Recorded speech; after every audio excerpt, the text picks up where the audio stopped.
My name is Richard Ssewakiryanga. I am from Uganda, and I am the presiding officer for ECOSOCC for 2017 to 2019. ECOSOCC for me has been one of those very, very important organs that I've encountered during my professional life. ECOSOCC is the only organ I know of across the world that has been set up by a continental institution like the African Union. And it focuses on bringing together citizen organizations so that citizens' voices can influence what is being done at the African Union.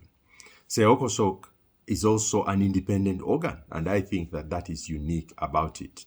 Now, one of the things which I know about ECOSOCC and I really fondly think about is our work on making sure that it has an independent secretariat. ECOSOCC was a hosted organ for a long time in the African Union Commission under SIDO.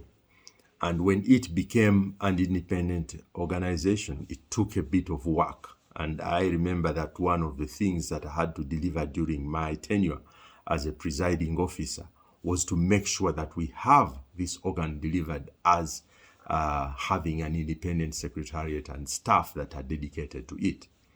That happened when the organ was relocated to Lusaka, Zambia, and it has gone on to grow into a formidable institution.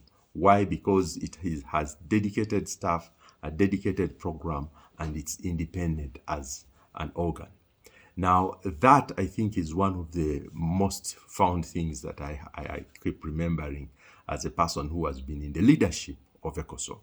Now, for the future, what I see for the future is for ECOSOCC playing a role in mobilizing citizens' voices, developing high-quality research, making sure that all these things arrive at the door of the African Union so that the leaders of Africa can have an organization that gives them high-quality, authentic, deeply African-driven and African-rooted evidence that they can use in the decision-making that happens within the African Union. That, for me, is the vision that we should have for ECOSOCC. And so, for me, I have been part of ECOSOCC when I was at the Uganda National NGO Forum. I continue to be part of it now as an executive director at the Center for Basic Research in Uganda. And I will continue to play a role because I know that ECOSOCC represents what we who have been working with citizens and organizations for a long time really cherish, and that is to ensure that voices of citizens of Africa actually influence the decision-making in Africa. So what I would say is that in the next 20 years after now, we know that the best is yet to come.